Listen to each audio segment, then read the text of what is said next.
Hello friends, welcome back to my channel learn with Kesha. आज की इस वीडियो में हम वर्कशीट 48 डिस्कस करने वाले हैं क्लास 10 की, जिसका टॉपिक है हमारा लोकतंत्र के परिणाम। प्यारे बच्चों, आप सभी को स्क्रीन के ऊपर आज की वर्कशीट दिखाई दे रही है। आज की जो आपकी वर्कशीट है, इसमें आपको एक छोटा सा अनुच्छेद दिया है। इसमें आप लोगों को पर्टिकुलरली बताया गया है कि लोकतांत्रिक शासन प्रणाली के अंतर्गत किस प्रकार से विभिन्न संस्कृति के, विभिन्न जाति के और धर्म के लोग रहते हैं और उनके बीच में जो विभिन्नता है, जो विविधता है, उसको कैसे लोकतंत्र जो है वो उनके बीच में सामंजस्य स्थापित करके उनके साथ जो है तालमेल बिठाने की कोशिश करता है।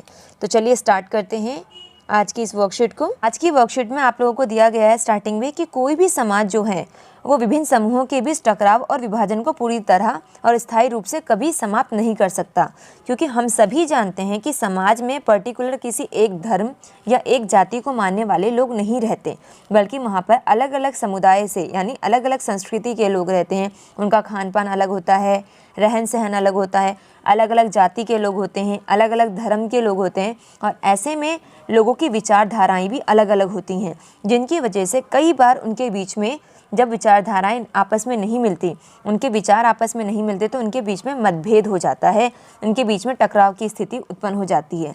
लेकिन हम इन टकराव को पूरी तरीके से कभी समाप्त नहीं कर सकते, लेकिन इनके साथ सम्मान का भाव कर सकते हैं, इनके साथ आदर के साथ रहना सीख सकते हैं और साथ ही साथ जो विभिन्नता है उनके बीच में तालमेल बिठा करके, सामंजस्य स्थापित करके एक सुखद जीवन व्यतीत कर सकते हैं। और इसमें जो आपका लोकतंत्र है एक बहुत महत्वपूर्ण भूमिका निभाता है, क्योंकि लोकतंत्र के अंतर्गत आप देखोगे कि समाज में पर्टिकुलर किसी एक धर्म या जाति के लोग नहीं रहते, बल्कि अलग अलग धर्म को मानने वाले लोग रहते हैं, अलग अलग जाति को मानने वाले लोग रहते हैं और सब मिलजुल कर रहते हैं। इसमें लोकतंत्र एक महत्वपूर्ण भूमिका निभाता है, क्योंकि लोकतंत्र समानता की बात करता है, भाईचारे की बात करता है, धर्मनिरपेक्षता की बात करता है।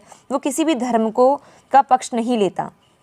तो ऐसे में इन सब विविधताओं के बावजूद लोकतंत्र इन सब के बीच में सामंजस्य स्थापित करने में एक महत्वपूर्ण भूमिका निभाता है।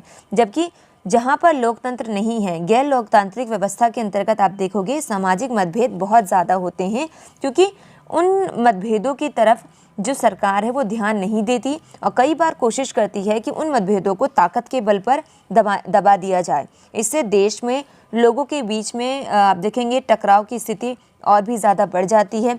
लोग शासन प्रणाली से खुश नहीं होते और उनके खिलाफ खड़े हो जाते हैं। लेकिन लोकतंत्र में ऐसा नहीं होता। लोकतंत्र में इन सब के बीच में सामंजस्य स्थापित करने की कोशिश की जाती है और काफ़ी हद तक जो है वो इसमें सफल भी हो जाते हैं, सफल भी हैं। आज भी आप देखोगे कि देश में अलग अलग जाति और धर्म के लोग रहते हैं, फिर भी देश में लोगों के मध्य समानता है, भाईचारे का व्यवहार है और सब लोग मिलजुल कर रहते हैं। और ऐसा तभी पॉसिबल हो पाता है जब देश में विविधता का आदर किया जाए, और विविधता का आदर कराने में लोकतंत्र जो है वो महत्वपूर्ण भूमिका निभाता है। और इसके लिए 2 शर्तों को पूरा करना ज़रूरी होता है, जैसा आपके इस वर्कशीट में दिया गया है। पहला है आपका, लोकतंत्र में बहुमत को सदा ही अल्पमत का ध्यान रखना होता है। बहुमत या अल्पमत की राय कोई स्थायी चीज़ नहीं है। कहने का मतलब है कि लोकतंत्र के अंतर्गत जिनकी सोच या जिनकी विचारधाराएं जो हैं एक समान हैं, और कई बार ऐसा होता है कि बहुत सारे लोग या बहुत सारे समाज के नागरिक ऐसे होते हैं जिनकी विचारधारा सेम होती है, वो बहुमत में होते हैं, और कुछ लोग ऐसे होते हैं जिनकी विचारधारा उनसे अलग होती है, तो वो अल्पमत में होते हैं। तो कई बार जब शासन प्रणाली के अंतर्गत जो बहुमत में हैं उनके साथ साथ जो लोकतांत्रिक सरकार है उनको अल्पमत में जो लोग हैं उनकी राय का भी ध्यान रखना होता है, उनकी विचारधाराओं के साथ साथ उस वर्ग का भी ध्यान रखना होता है, क्योंकि बहुमत या अल्पमत की जो राय है वो स्थायी नहीं होती। कई बार ऐसा हो जाता है कि जो अल्पमत में है वो बहुमत में चला जाता है, जो बहुमत में है वो अल्पमत में चला जाता है, क्योंकि लोकतांत्रिक शासन प्रणाली के अंतर्गत सरकारें स्थायी रूप से नहीं रहती, वो बदलती रहती हैं। लोगों को जिनका काम अच्छा लगता है, जिनकी विचारधाराएं पसंद आती है कि वो उन्हीं को वोट देते हैं, उन्हीं को मत देते हैं। और कई बार जो अल्पमत में है वो बहुमत में आ जाता है और जो बहुमत में है वो अल्पमत में चला जाता है और सरकारें बदलती रहती हैं।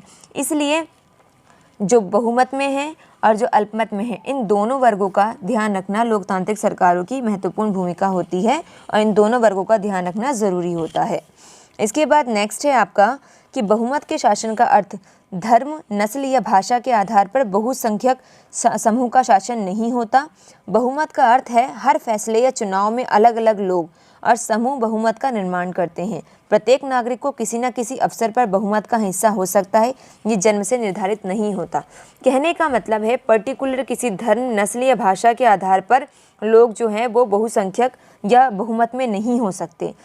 जो बहुमत में है यानी एक विचारधारा होती है, उस विचारधारा को मानने वाले जो लोग हैं वो अलग अलग धर्म के होंगे, अलग अलग नस्ल के हो सकते हैं, अलग अलग क्या कहते हैं जाति के हो सकते हैं। ज़रूरी नहीं कि एक ही जाति के लोग जो हैं उनकी विचारधारा एक जैसी हो।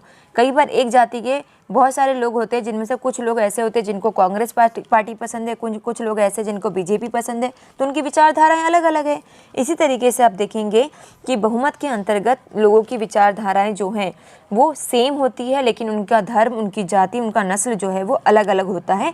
ये जन्म पर आधारित नहीं होते। और कई बार आप देखोगे कि प्रत्येक जो देश का जो नागरिक है वो किसी न किसी अवसर पे बहुमत का हिस्सा होता है। यानी देश में बहुत सारे लोग ऐसे होते हैं जिनकी विचारधारा एक सी होती है, यानी वो एक सी विचारधारा को सपोर्ट करते हैं। मान लीजिए एग्जाम्पल के लिए किसी पॉलिटिकल पार्टी के द्वारा नारा दिया गया कि वो देश में गरीबी को दूर करेंगे, और एक पॉलिटिकल पार्टी ने नारा दिया कि हम अपने देश में शिक्षा को बढ़ावा देंगे। बहुत सारे लोग ऐसे हैं जो चाहते हैं कि गरीबी दूर हो जाए, और बहुत सारे लोग ऐसे हैं जो चाहते हैं शिक्षा का स्तर जो पहले की तुलना में बढ़ जाए, क्योंकि शिक्षा अच्छी होगी तो गरीबी ऑटोमेटिकली दूर हो जाएगी। तब ऐसे में देश के अधिकांश नागरिक ऐसे जो शिक्षा को बढ़ावा देना चाहते हैं, गरीबी को दूर करना चाहते हैं, उनकी संख्या कम है, उनके उस विचारधारा को सपोर्ट करने वाले लोग कम हैं। तो बहुमत में कौन हो गए? जिन्होंने शिक्षा को सपोर्ट किया। और अल्पमत में कौन हो गए? जिन्होंने गरीबी को सपोर्ट किया। तो ऐसे में आप देखेंगे कि बहुमत और अल्पमत जो है जन्म से आधारित नहीं होते, बल्कि एक पर्टिकुलर विचारधारा होती है।